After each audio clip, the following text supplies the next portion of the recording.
ఇండోనేషియాపై ప్రకృతి మరోసారి పంజా విసిరింది. రాకాసి అలల రూపంలో గత రాత్రి తీరంపై దాడికి తెగబడి 62 మందిని బలిగొంది. 600 మందిని తీవ్రంగా గాయపరిచింది. దక్షిణ సమత్ర, పశ్చిమ జావా ద్వీపాల్లో వందలాది ఇళ్లను నేలకూల్చింది.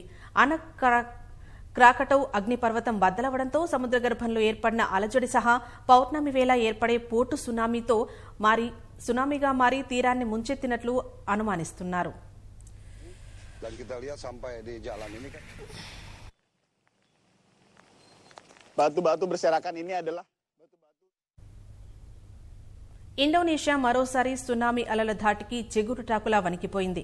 క్రాకటౌ అగ్నిపర్వతం నుంచి ఏర్పడిన లావాతో రూపుదిద్దుకున్న క్రాకటౌ దీవి క్రింద మరో అగ్నిపంలో తీరాన్ని సముద్రం ముంచెత్తింది.